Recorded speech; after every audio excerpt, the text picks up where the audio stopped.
How's it going, guys? It's Mr. Lone Wolf, and today I'm going to go on a contract. I'm on the Crossroads map. I'm going to do one called Fixing the Elevator. It doesn't really tell you a lot when you first click on this mission. It just says something, visit the unloading area. Fucking hell, that's what she said. Yeah, and then it doesn't really tell you much, so I've just drawn a line kind of flying across the map. Bit of freestyle going on. You get to that square, and then it kind of sort of tells you when you go into the mission thing that there's a trailer you got to pick up and you've got to drop it off to that place that's kind of pretty near to the garage.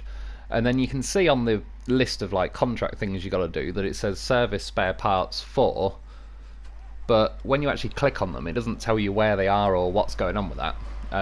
A little while back I did another mission that had 2 service spare parts on it, and yeah, I nearly mistook them for that. Yeah, for this one I'm taking the Cat CT680 with me. I think it is. It's the 680, the original one. I think this CT681 is the newer one, and I'm pretty sure that one's got a drop axle on it. That's why I didn't take it in the end, and I took this one instead. Just because, again, all I kind of knew is I was going to fly down here and at least grab the trailer, but I was assuming in the end that once I dropped the trailer off to that place that I've got to take it to, it's like a big factory. I don't really know if much is going on there in the end. There's not any like repair stations or anything like that, and to be fair, it wouldn't really need a repair station there because it's so near to the garage that you may as well go back to there and fix your truck that way if you're kind of in that area of the map. Yeah, so that's why I picked this truck though. It's mainly a highway truck to be fair, but it's not too bad these days. For some reason the road driving along now, it wouldn't let me out of sort of like 5th gear again. It wouldn't let me get up into 6th, 7th and 8th. But the high range was actually pretty nice once I was going off-roading, and I knew I was just kind of using the road to get down to this bit and then start sort of cutting across the map. There's a few roads I'm using, but for some of it, I'm just kind of aiming it as the crow flies, go as quick as possible. I should have swerved off to the right now, but I remember seeing on the map there's a little mission square here, so I just thought I'd do a quick drive-by, grab that one while I'm at it. I'm surprised now as well. Yeah, normally these are the sort of little sections running over those little raised flower bed things. It absolutely deletes your truck, but to be fair, this one's going pretty well. Apologies, there's another little glitch there. I need to free up some memory, and then I hit like a big fat patch of mud here, which like death mud, or probably at least super mud. You don't normally get them like on the brows of hills like that. Normally they're in the lower sections, but that one got me. I was even down in the low range diffs on them. But yeah, this vehicle, I can't remember if it always had it, but it's got the diffs like optional. It's got all-wheel drive, so yeah, all things considered, it's not a bad vehicle. It's one of the American vehicles, and again, they should have done this ages ago, but they need to add like mud tyres and all that sort of stuff. So I was in an hour and I nearly took the chained, but I remember a few people have said, I believe I put the UOD 2 tyres on. I don't really pay attention to sort of the names for them that much. Once I'm in a various group of tyres, I just kind of pick the one that has got the best tread pattern, the one I like the look of the most. And to be fair, these don't look too bad, but yeah, I was giving them a go and they seem pretty decent. As we're going along here, definitely took the scenic route. But, oh my god, slam them brakes on. I had flashbacks of losing my virginity with that one. I mean, I was tempted to leap the gap, but it was more, if I was going the other way, I'd consider it. But there was like a bit of a meaty step up on the hill on the other side, so I thought I'll end up just jumping and nose planting into the ground. Most likely tip, bite myself in the ass. I'll end up quitting and reloading or something. I could do a loaf rescue, but then I've got to get the loaf back in the sideboard. Obviously bringing him for moral support, general spares, repairs. The fact that he's a goddamn horse. He gets the job done, he makes sure we get home. And this truck, it was a little bit wobbly, but not that bad to be fair. There was 1 or 2 moments, probably like there, where I thought, I was gonna tip. One thing it wouldn't let me do on this as well is like the exhausts always have to the only three options of exhaust it's got. They all stick up really high in the air. But it's pretty cool that this thing can have the sideboard bed. And the other thing I noticed while I was looking through them, because you've got the CT680 and the 681, they can both have small log trailer, like the log add-on and the medium log add-on, and then they can both do the long logs as well, which, yeah, that's pretty good. It's one of them where you've got to find the right mission, because if it's too much of an off-road mission getting logs, I don't think these vehicles are going to hold up too well. But yeah, still, it's pretty cool that they can, because there's not that many vehicles that could, particularly the medium log add-on. Most vehicles can have the small one, but we rarely have to do small logs.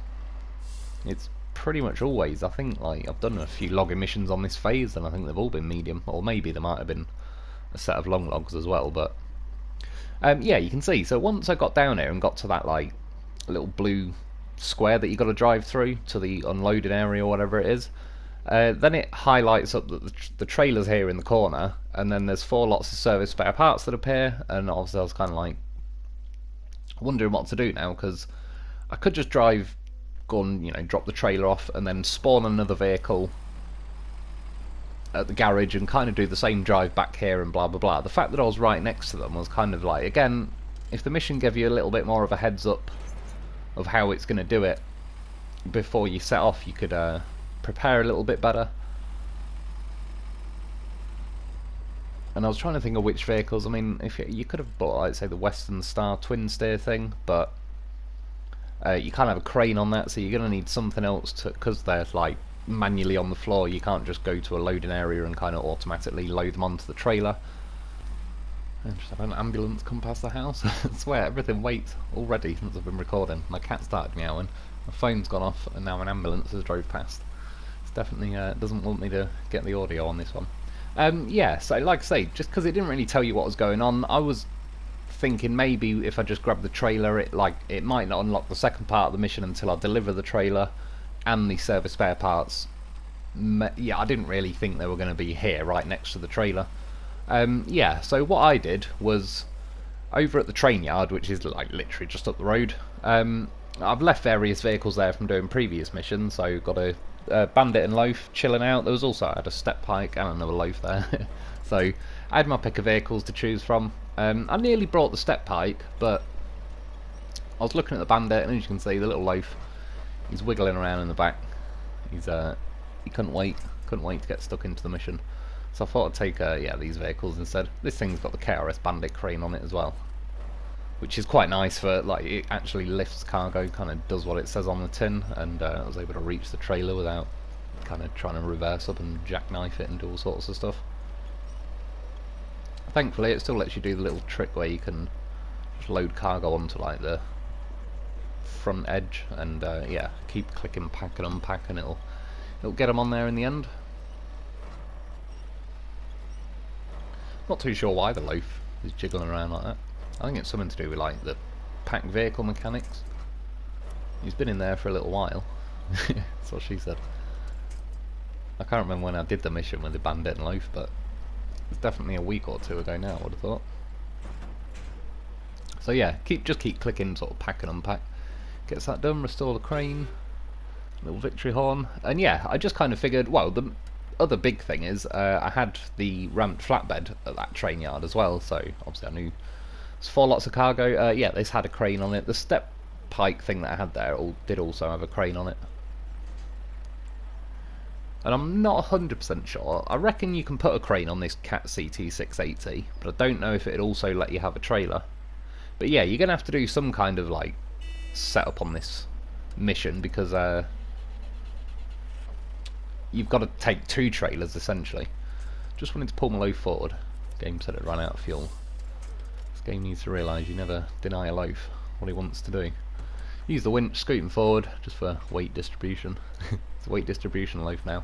Well, and he's got repairs and stuff on him. Yeah, like I say, if you brought the Western Star twin steer, I think that's the only thing that could pack 4 lots of cargo without having a trailer, but it can't tow trailers and it's not got a crane. So that wouldn't work out too well. And I can't think of anything else. There's stuff like the Bruce and the Paystar 5600 or whatever it is. They've got the 3-slot side bed.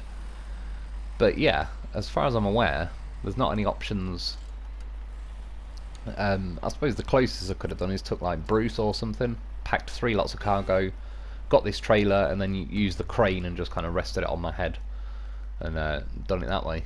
But yeah, I didn't really plan on this being the case, but I've got the Cat CT680, I've got this curtain side trailer thing going on, and then yeah, borrowed Bandit and Lo4f and a ramped flatbed, got them all loaded up, and then now for drawing the line back across the map, I'm going to cut across this way. In theory I could have just gone back the way I came with the Bandit really and gone back up the train tracks, but to try and avoid doing that, it's nice to cruise along the train tracks, but sort of feels a little bit, well, not cheating, but just a little bit easy. I don't mind using it here and there just to connect back to a road, but in theory the train tracks pretty much go to this building I'm going to, but on the other side of the map, so I kind of could have followed them the whole way if I really wanted to.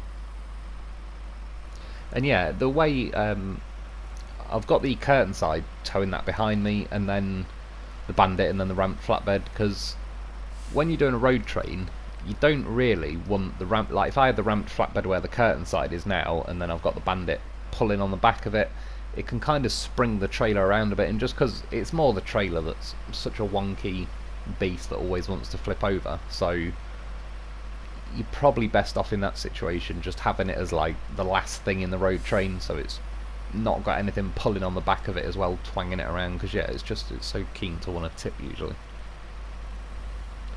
And all things considered, I mean, like I say, I certainly wasn't planning on this is like a full-on road train. You could get a slightly longer one, I suppose, if I had like a ramped flatbed now behind me as well. But yeah, I mean, this is definitely full-on road train. Truck, trailer, winch, truck, trailer, double Lo4fs, got it all going on. And like I said, I didn't really plan on this happening, so I possibly would have picked a different vehicle. I just figured like I would be taking this curtain side trailer, so yeah, I thought the Cat CT680 would be fine. And to its credit though, it's doing pretty well there. I mean, I'm driving along the muddy roads that are a bit rough, and then I was kind of cutting across the fields there, but this thing in high gear, that's one thing I did like tonight driving this truck, is it's pretty lenient in high gear, and there feels plenty of power, and it feels pretty immediate. And even though I was feathering the throttle and all sorts just to make sure I don't go too crazy on it, going around bumps and all of that, yeah, I'm not even sure if it ever kicked me out of high gear, to be honest. I think there was once or twice I kind of knew I was losing speed, so I dropped it into auto, but yeah, for a pretty highway vehicle kind of that leans into off-road a little bit, I was pretty impressed with it tonight, to be fair. And I've not put the biggest snorkels on it either, but not that it really matters. That's why I didn't bother on this map. There's not a whole lot of water going on crossroads, but yeah, it does have the tallest snorkels as well. And then yesterday, apologies for not doing a video yesterday, my internet went out about 2-3 in the morning, just went, I knew it was not good as well, because the TV stopped, my phone stopped, everything all stopped at the same time. It was like, oh no. But it wasn't, it's weird, because when my internet cuts out, there's like, I can still see, like yesterday I could still see the Wi-Fi symbol, and that normally when you can still see that, it's like, alright, it'll go out for an hour or two and then it's usually back. It's when the Wi-Fi signal completely vanishes, like it can't even detect the internet box, whatever the hell that is. Yeah, but it was out all night. It came back on tonight, kind of a few hours ago, more than a few hours ago now, but yeah, it was still off when I went to bed and all sorts. Right now, I was going to cut across the field, but there's a barrier in the way. So I was going to follow the road round, and that is, in real time, how long it took me to be like, fuck this, I'm going for it. Gotta risk it for a biscuit. Ram a tree out of the way. Yeah, I mean, I could have just followed the road round, but I don't know. I like cutting across the fields and all that when I can help it. A couple of hay bales, I didn't actually ram any this time, which is pretty rare for me. I mean, I'm pretty much opposite the trailer store, so I already knew this field. I use it, like, just from sheer laziness. I cut across the field the other way to the trailer store. So I already knew it was a pretty flat field, apart from this last little bit. But again, this Cat CT680, even some of the like bumps and dips like that, it's been doing it pretty well, because it's got the front axles like really close to the front of the truck. it's not got much of a nose to catch, if anything. I checked through the bumpers. There is one bumper that sits a bit higher, but it sticks out more. I just kept it with a stock bumper that is so flush to like the front of the truck. And again, the tyres are so close that it doesn't really matter. That curtain side was leaning a couple of times, but again, that's probably because it's got the tension from the winch behind it as well. In some cases, it can help when you've got that going on, but I don't know. Yeah, this trailer, there's a few times it started going. To be fair, the Bandit behind is normally a bit tippy when I drive that, but I was kind of kept looking back, checking on it, and that didn't really look like it was causing too much of an issue all night either. Again, hit a bit of a boggy patch at the top here, but this vehicle is clawing through it, and yeah, considering it's a whole road train going on. I've got the engine on the Bandit behind me, but still, I've done plenty of road trains before, or even without road trains I've seen vehicles kind of struggle more than this. And I wouldn't say the Bandit is... It's obviously going to be putting some of its own effort in, but I'd say for the most part the winch cable was like taut, so it must be dragging the Bandit to a degree. Clip my tyre there. In fact, that might be where I burst a tyre. Because then driving along this road now, still ticking along like reasonably alright, but you can see I'm in high gear. It just feels like I'm getting a bit of extra drag. Scared the shit out of that trailer. Got it with a sneaky horn. Yeah, I'm flooring it. And like I said, for the most part, even in some pretty rough sections, this thing was like keeping a certain amount of pace. It was actually one that was quite nice, because when you're doing like a road train, the game sort of forces you to go a little bit slower than you otherwise would. But yeah, this thing, like with the high gear, it was keeping a pretty nice rhythm going, whereas now it just felt like something extra was slowing me down. I was trying to figure out what was going on. I was even looking like my fuel, I wasn't running out of that, wasn't doing any of that. The Bandit still got fuel, and I didn't realise until I got to the factory, but yeah, one of the tyres is blown now on the Bandit. Although, that being said, you can see there the Bandit's trying to overtake me at that point, so I wouldn't really say that's dragging. That's why I put it back into high gear and was like, well, sod it, drop the hammer. I didn't want the Bandit overtaking me, because it would have ended up hitting that lamppost. And then, yeah. Well, sod the Bandit, but it's the cargo I don't want tipping everywhere. To be fair as well, touch wood, but the Bandit, not the Bandit, the ramp flatbed trailer has actually been pretty nice to me these last few missions I've used it with. Normally it's an absolute pain in the arse that tips every 2 seconds. But yeah, the whole way with the road train, it didn't bite me, didn't screw me over, even though I still have got the Bandit and the crane with it, so I could all reload it, but yeah. Like I said, either I'm getting lucky, I certainly don't think I'm driving better than I used to. I rarely pay attention, I am pretty carefree with my driving.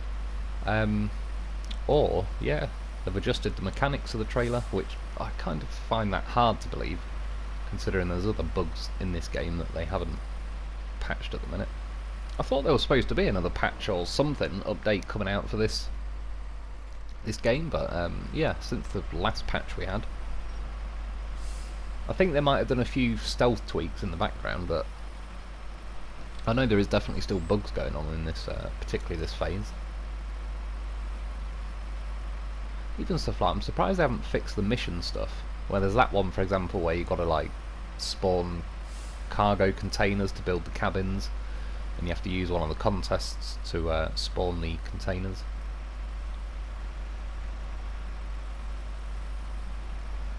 And yeah, this last little section, like I say, is a little bit slower than the rest of the journey, but not too bad. Got no regrets. Still glad I went this way over.